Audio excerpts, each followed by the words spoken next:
السلام علیکم ورحمۃ اللہ وبرکاتہ ان الحمد للہ والصلاة والسلام علی سید الانبیاء وعلی آلہ وصحبہ اجمعین اما بعد فاعوذ باللہ من الشیطان الرجیم بسم اللہ الرحمن الرحیم انشاءاللہ الرحمن۔ آج کے اس لیسن میں ہم سورۃ آل عمران آیت 102 کا ترجمہ اور معنی کی مختصر سی وضاحت پڑھتے ہیں اللہ کے حکم سے۔ اعوذ باللہ من الشیطان الرجیم بسم اللہ الرحمن الرحیم۔ یا ایہا الذین، اے وہ لوگو جو آمنو ایمان لائے ہو، خطاب ایمان والوں کے ساتھ ہے۔ اتقوا اللہ، اللہ سے ڈرو، حق تقاتہ، جیسا کہ اسے ڈرنے کا حق ہے۔ ولا تموتن، اور تمہیں موت نہ آئے، الا سوائے اس حالت میں وانتم مسلمون، اور تم مسلمان ہو۔ اے ایمان والو، اللہ سے ڈرو جس طرح اسے ڈرنے کا حق ہے، اور تمہیں ہرگز موت نہ آئے مگر تم مسلمان ہو۔ اس بات کو آج بہت خوبصورت قرآن پاک کا ایک ہمیں میسج ملے گا انشاءاللہ۔ معزز لسنرز، ہم سب لوگ جو دنیا کی زندگی گزارتے ہیں، ہم سب کو پتہ ہے کہ ہر وقت حالات سیف نہیں ہوتے۔ سم ٹائمز آپ بہت رسکی سچویشنز میں ہوتے ہیں، سم ٹائمز آپ کو لائف آپ کی شرطوں پہ نہیں ملتی۔ مشکل حالات، کوئی رسکی حالات، مثال کے طور پر گھر میں کوئی شارٹ سرکٹ ہو گیا اور وہاں پہ کرنٹ آ گئی، کہیں پہ کوئی حادثہ ایسا رونما ہوا کہ اب آپ کو نہیں سمجھ میں آ رہی کہ وہاں پہ ہمیں کیا کرنا ہے، گلی میں پانی کھڑا ہوا ہے، آپ کو نہیں پتا کہ گٹر کدھر کھلا ہوا ہے اور کدھر پانی ہے۔ آپ کچھ سیلفی لینے کے شوقین جو حضرات ہوتے ہیں وہ بہت رسکی جگہوں پہ کھڑے ہو کے سیلفی لے رہے ہیں، ٹک ٹاک بنا رہے ہیں۔ اب یہ ساری چیزیں ہم جب اپنی پریکٹیکل لائف میں آبزرو کرتے ہیں تو یہ آن دی ریکارڈ باتیں ہیں کہ جو کیئر لیس لوگ ہوتے ہیں، جو احتیاط نہیں کرتے زندگی گزارنے کے معاملے میں، خواہ وہ کوئی بیماری کا معاملہ ہو، جیسا کسی کو کوئی ایسی بیماری ہے کہ ڈاکٹرز نے کسی خاص چیز کو کھانے اور استعمال کرنے سے منع کیا ہے، اور ہم کیئر نہ کریں، ہم پرواہ نہ کریں اور ہم کسی ہدایت پہ عمل نہ کریں، کچھ محتاط روش اختیار نہ کریں، تو نتیجہ کیا نکلتا ہے؟ اگر ہم اپنی انسانی عقل سے جواب دیں تو نتیجہ یہ نکلتا ہے کہ جو کیئر لیس بندہ ہوتا ہے وہ نقصان اٹھاتا ہے۔ نقصان چھوٹا بھی ہو سکتا ہے جو قابل تلافی ہو، اور وہ کوئی نقصان بڑا بھی ہو سکتا ہے ناقابل تلافی ہو۔ آپ سب لوگوں نے ایٹ لیسٹ ونس تو یہ سنا ہی ہوگا کہ کوئی شخص سیلفی لینے کے شوق میں دریا میں گر گیا، یا کوئی ٹک ٹاک بنانے کے شوق میں، اس کو بھی ریسنٹلی میں نے ایک ویڈیو دیکھی تھی کہ ایک لڑکا تھا کوئی 15-16 سال کا، اور وہ ٹرین کے آگے کھڑے ہو کے ٹک ٹاک بنانے کی کوشش کر رہا تھا۔ ٹرین، اس نے کوئی ڈسٹینس کا بالکل صحیح اندازہ نہیں کیا تو ٹرین کے بالکل پاس ہونے کی وجہ سے ٹرین نے اس کو اڑا دیا۔ کچھ بچے جو ون ویلنگ کے شوقین ہوتے ہیں وہ اپنی، تو یہ ایک پریکٹیکل لائف میں ہم آبزرو کرتے رہتے ہیں۔ قانون کو ابائڈ بائی کرنے والے لوگ کم پریشان ہوتے ہیں۔ اگر آپ کو کہا گیا، قانون نے یہ کہہ دیا ہے کہ آپ نے ہیلمٹ نہیں کے بغیر گھر سے نہیں نکلنا، اور آپ کہتے ہیں چلیں I am guardful and I am a responsible citizen, تو جو ایک قانون بن گیا ہے، بجائے اس کے کہ حیل و حجت کریں اور اس پہ بحث مباحثہ کریں، ہم اس کو فالو کر لیتے ہیں۔ تو اس بندے کو کبھی بھی کوئی نہیں روکتا، کوئی روکتا نہیں، کوئی پریشان نہیں کرتا، اس کو کوئی فائن نہیں کرتا، اس کو کوئی چالان نہیں کاٹتا، وہ طریقے سے چلا جاتا ہے۔ تو یہ چیزیں ہمیں پریکٹیکل لائف میں بھی ہم دیکھتے ہیں، لیکن یہی چیز جب دین کے معاملے میں آتی ہے اور اپنی عاقبت اور آخرت کے حوالے سے آتی ہے اور اللہ کے حقوق کو پورا کرنے کے حوالے سے آتی ہے، تو سیڈلی بہت سے لوگ کیئر نہیں کرتے۔ آپ اس چیز کو اس آیت میں ذرا اس کو سمجھیے، بہت خوبصورت انالوجی ہے کہ دنیا کی زندگی میں کیئر کرو تو مرتے وقت سلامتی ہوگی۔ اور اللہ تعالیٰ نے تم لوگوں کو اور ہم لوگوں کو، جو ہم قرآن کو پڑھنے والے ہیں، ایک بہت پیارا میسج دیا۔ وہ کیا تھا؟ اتقوا اللہ، اللہ کا تقوی اختیار کرو۔ جو اتقا یا تقوی، اس کا روٹ ہوتا ہے وقا، واو قاف واو یا واو قاف یا، اور یہ حروف علت کی وجہ سے آپ ان میں سے کوئی سا بھی ایک ورڈ لگا سکتے ہیں۔ حروف علت یعنی کہ یہ کمزور الفاظ ہوتے ہیں۔ وقشعی بقیہ، وقین وقایا، کسی چیز کی حفاظت، نگرانی، نگہداشت، اور اس کو تکلیف دے اور مضر ہونے سے بچانا۔ یعنی کوئی چیز کی آپ اس طرح سے نگرانی کریں اور نگہداشت کریں کہ اس کو تکلیف نہ پہنچے، اس کی حفاظت ہو، یعنی کیئر کریں۔ تو محفوظ رکھنا اور احتیاط بھی اس کا مطلب ہے۔ تو قرآن پاک میں اللہ تبارک و تعالیٰ نے اپنے بارے میں یہ فرمایا ہے، اللہ واق ہے، مالکم من اللہ من ولی ولا واق، کہ اللہ کے مقابلے میں کوئی بھی کسی دوسرے انسان کی پناہ نہیں بن سکتا، اس کو محفوظ نہیں کر سکتا باوجود اس کی فل احتیاط کے۔ اور پھر اللہ تعالیٰ نے ایک اور مقام پر یہ لفظ محتاط رہنے کے لیے بھی استعمال کیا ہے، فاتقوا النار، آگ سے محفوظ رہنے کے لیے حد درجہ محتاط ہو رہو، اپنے آگ کو آتش دوزخ سے بچانے کے لیے محتاط روش اختیار کرو۔ اور جو قرآن پاک میں اللہ نے بار بار یہ لفظ بولا ہے نا، واتقوا اللہ، واتقوا اللہ، مطلب کیا ہے کہ ان قوانین کی حفاظت کی جائے جو اللہ نے اپنی کتاب میں نازل کی ہیں، اللہ کے احکامات کی پیروی کی جائے، اس کے مطابق زندگی بسر کی جائے، اور حتی الامکان کوشش کی جائے کہ ہم نہ آگے ہٹیں نہ پیچھے رہیں، ہم آہنگ رہیں۔ بالکل آپ جب کوئی پریڈ دیکھی ہوگی کبھی آپ نے فوجیوں کی، تو ان میں کتنی ہم آہنگی ہوتی ہیں، ان کے ڈریسز میں، ان کے قدموں کے اٹھانے میں اور رکھنے میں۔ اور اسی طریقے سے اس کی ہمیں کیا پریکٹس کروائی جاتی ہے، ہمیں ہم آہنگی کی پریکٹس کروائی جاتی ہے نماز پانچ جماعت میں۔ تو اور جب ایک بہت ہائی لیول پہ پریکٹس کروانی ہوتی ہے تو پھر ڈریس کوڈ بھی بتایا جاتا ہے، ایک کمپلیٹ یونیفارم دیا گیا ہے کہ آپ نے حج کرنے جانا ہے تو ایک وائٹ کلر کے ڈریسز میں جانا ہے۔ تو جس سے ہمیں یہ پتہ چلتا ہے کہ ہماری بحیثیت ایک مسلمان فوجی ٹریننگ ہوتی ہے، جیسے ایک فوجی ہائیلی ڈسپلنڈ ہوتے ہیں ایسے ہی ہم بھی ڈسپلنڈ ہوتے ہیں۔ اور اس ڈسپلن میں سب سے بڑی چیز ہی جب بھی کوئی آپ دیکھیں گے اس میں تقوی ہی ہے، وقایا ہی ہے، مطلب انسٹرکشنز کو فالو کرنا اور آگے سے یس باس کرنا۔ یہی ایک آپ کو پتہ ہے نا کہ سب سے ڈیفیکلٹ ٹریننگ جو ہوتی ہے وہ فوجیوں کی ہوتی ہے، اور ان میں ان کو کویسچنز کرنے کی اجازت نہیں ہوتی، یہ کیوں ہے اور یہ کیوں نہیں ہے۔ وہ ان حقوق کو مکمل طور پر نگہداشت اور نگرانی کرتے ہیں جو ان کو دیے جاتے ہیں۔ تو اسی لیے اللہ تعالیٰ نے فرمایا ہے واتقوا اللہ حق تقاتہ۔ تو حق کیا ہے، اللہ کا حق کیا ہے؟ مثلا یہ کہ میں کسی کو کوئی کمانڈ کرتی ہوں تو میں اگر اتھارٹی نہیں رکھتی تو میری بات کا کسی بھی بندے کو میری بات کو کوئی وقت نہیں ہوگی۔ اگر میرے پاس اتھارٹی ہے، مثلا کہ یہ آپ یہ نوٹ کریں کہ جو کمانڈنگ اتھارٹی ہے وہ جتنا ہائی اتھارٹی رکھتا ہوگا لوگ اتنی بات کو اتنے ہی سیریس گراؤنڈز پہ لیں گے۔ میں اگر عام سا کوئی بندہ اٹھ کے کسی کو کچھ کہہ دوں، میری کون سنے گا؟ لیکن اگر کوئی ڈی سی آ جائے، کمشنر آ جائے تو اس کی بات میں وقت ہوگی، اس کی بات میں وزن ہوگا، لیکن اس کی بات میں اتنا وزن نہیں ہوگا جتنا کہ اس علاقے کے ناظم کی بات میں ہوگا، یا کہ اس شہر کے، اس صوبے کے چیف منسٹر کی بات میں ہوگا۔ اور اگر وہی بات کر رہا ہو کوئی بہت سپر پاور رکھنے والا بندہ، تو ہمیں یہ پتہ چلتا ہے کہ ہم کسی بندے کی بات کو وقعت دیتے ہیں اس کی اتھارٹی کے اور اس کے مقام کے مطابق۔ تو جو حق کا تقاتی ہے وہ ہم سے ڈیمانڈ یہ کرتا ہے کہ ہم پہلے اللہ کو پہچانیں، کون ہے وہ جس کی بات کی نگرانی یا نگہداشت کرنے کا ہمیں حکم دیا جا رہا ہے، وہ کون ہے؟ وہ کوئی عام سا چھوٹا سا کوئی اتھارٹی نہیں رکھتا۔ انما امرہ اذا اراد شیئا ان یقول له کن فیکون۔ اللہ اکبر۔ اس کی بات کیا ہے؟ جب وہ چاہتا ہے کہ کسی کام کے کرنے کا ارادہ فرماتا ہے تو وہ اس کے لیے کیا کہتا ہے؟ کوئی آرمی، کوئی کچھ نہیں، وہ کہتا ہے ہو جا۔ سبحان اللہ۔ ہماری سوچیں، میں اپنی سوچ سے سوچ نہیں سکتی کہ کیسے ہوتا ہوگا وہ، کہ کیا دنیا کی ہر چیز کیسے اس عظیم الشان رب کی ہدایات پہ عمل کر رہی ہے۔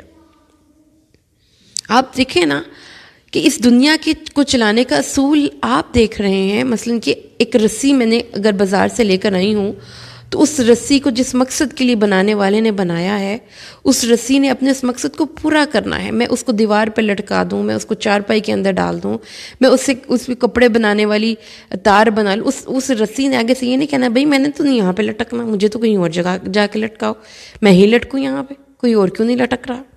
تو ہم انسان کیوں ایسی حرکتیں کرتے ہیں؟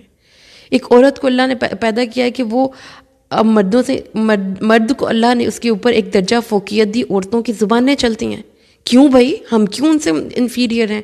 کیوں؟ کیسے ہم انسان ہیں جو اللہ کے احکامات کو نہیں مانتے؟ اللہ تعالیٰ نے کہا ہے سود نہیں کھانا، ہم کہتے ہیں ہم کھائیں گے۔ اللہ تعالیٰ نے کہا ہے اپنے آپ کو کور کر کے اچھی طریقے سے چادر لے کے گھر سے نکلو، ہم کہیں گے ہم تو اپنے آپ کو دکھائیں گے، ہم تو بال بھی اپنے اچھے سے اسٹریٹ کریں گے، ہمیں اللہ نے حسن دیا، ہماری مرضی ہے، ہمارا جسم ہے۔ تو اللہ تعالیٰ نے کہا ہے میری ذات کو پہچانو، پھر دیکھو میرا حق کیا ہے بھائی تم پر۔ تم تو اپنی ایک ایک سانس کے لیے میرے محتاج ہو، تم تو آنکھوں کی بینائی اور ایک ایک آنکھ کے جھپکنے کے لیے میرے محتاج ہو۔ تم تو اپنے ہاتھ کو آگے نہیں لے کر جا سکتے جب تک میرا اذن نہ ہو۔ تمہاری سانس اندر جا رہی ہے تو باہر آ رہی ہے تو میرے محتاج ہو۔ تمہارا دل تمہارے اعضاء کو خون پمپ کر رہا ہے، میرے محتاج ہے۔ اگر تم اپنے قدموں پہ چل سکتے ہو تو میرے محتاج ہو۔ تمہاری کمر تمہارا بوجھ اٹھا رہی ہے تو میرے محتاج ہو۔ تمہارا کھانا تمہاری باڈی میں ہضم ہو کر تمہارا جزو بدن بن رہا ہے، کس کی محتاجی ہے؟ ہم تو ایک لمحے کے لیے بھی اللہ کی ذات کی، اللہ کی رحمت کے سائے سے نکل ہی نہیں سکتے، ہم افورڈ ہی نہیں کر سکتے۔ تو اللہ نے کہا میرا حق دو، میں تم سے کچھ زیادہ نہیں مانگ رہا، جو میرا حق ہے وہ حق دو، جو میرے احکامات ہیں اس کے مطابق عمل کرو، یہ سوچ کر کہ جس نے بنایا وہ نہ جانے گا۔ الا یعلم من خلق، اللہ تعالیٰ کہتا ہے بھائی میں نے پیدا کیا۔ اللہ تعالیٰ قرآن پاک میں کیا فرماتے ہیں سورۃ الملک میں کہ جو سینوں میں ہے خواہ تم ظاہر کرو یا چھپاؤ، اللہ انہ علیم بذات الصدور، الا یعلم من خلق وہو اللطیف الخبیر۔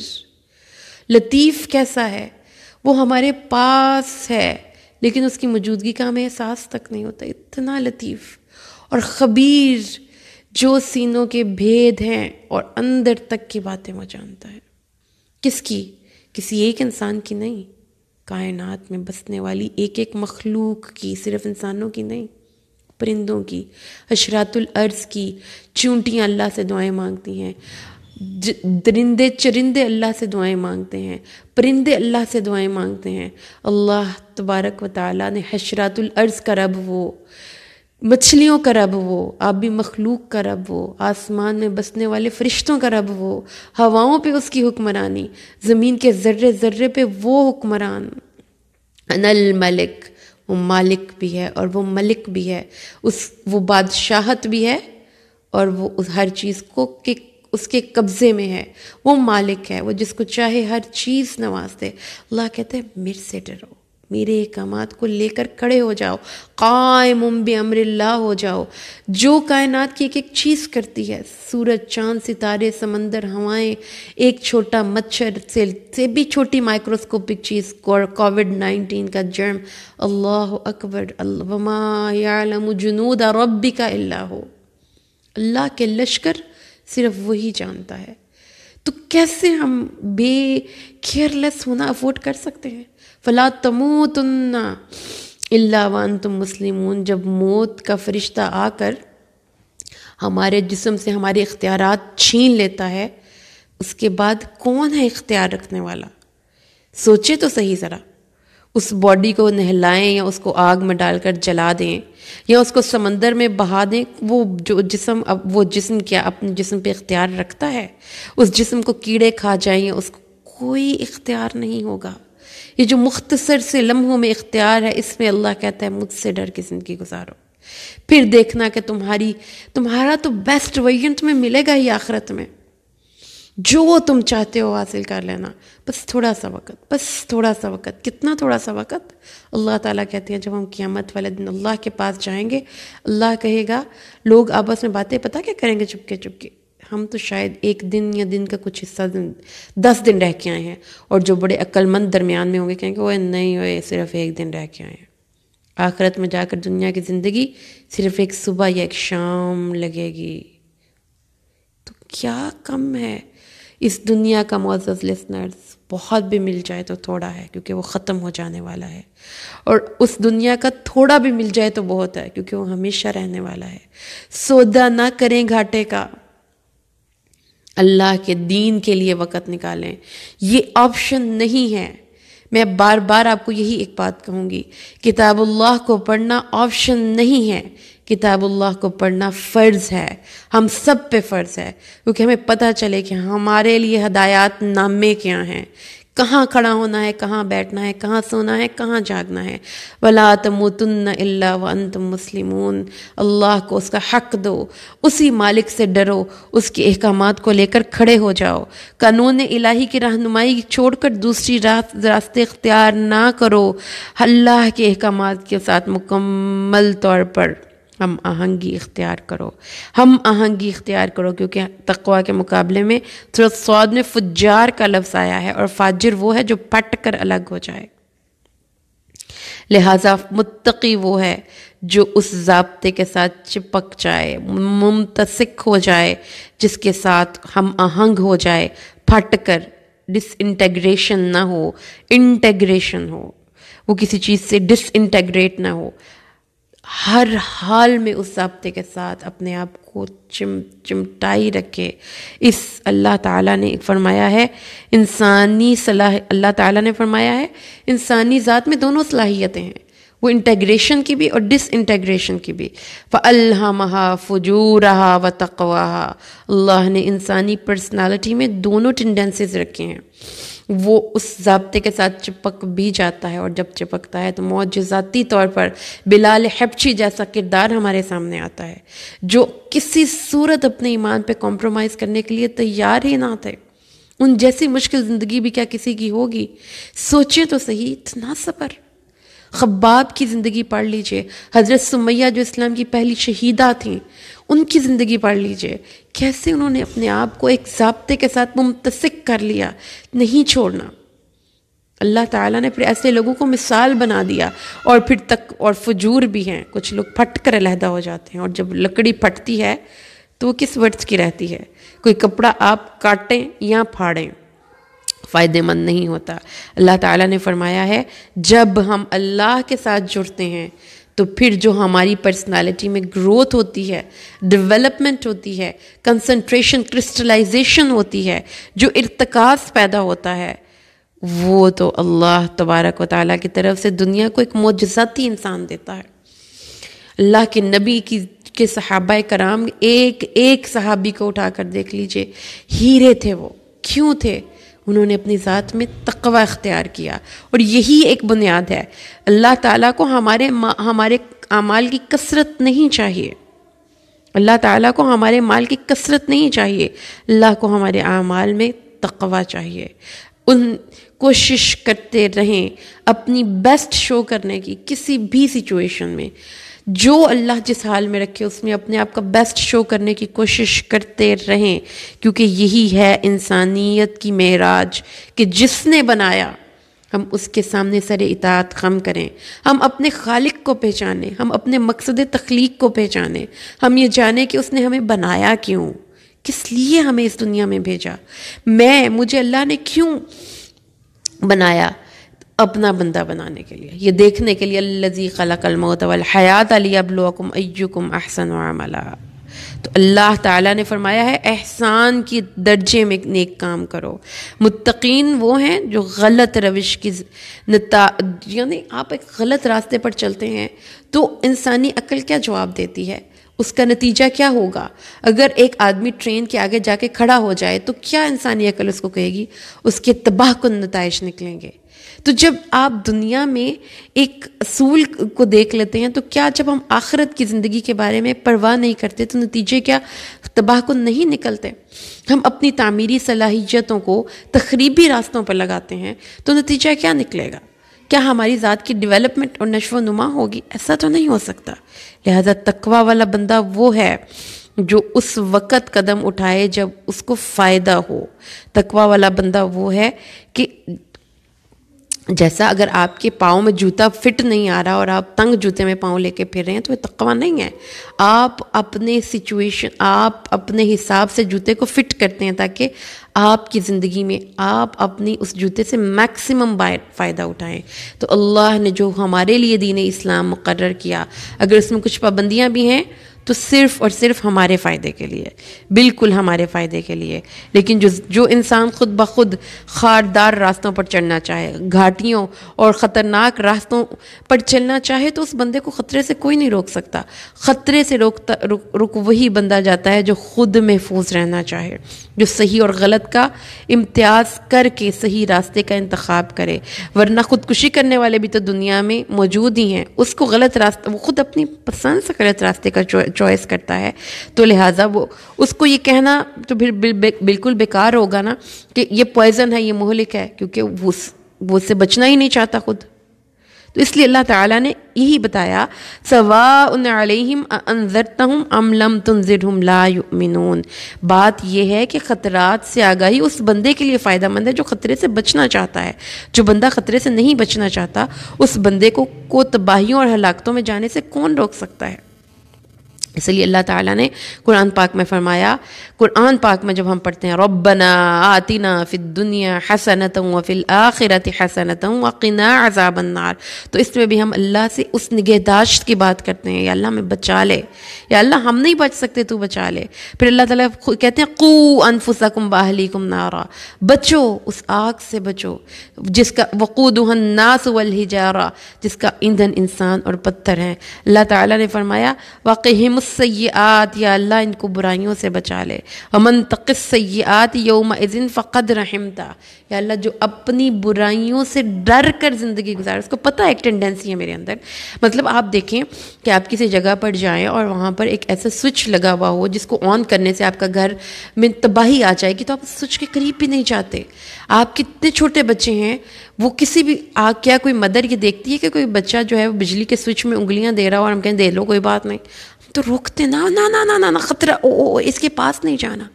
تو اس کے پاس بھی نہیں پٹکتے ہم. تو ہم آخرت کو کیوں ایسے لے کر، ہم کیوں اتنا ایزی لیتے ہیں اس کو؟ اللہ تعالیٰ نے یہ بات ہمیں قرآن پاک میں سمجھائی ہے.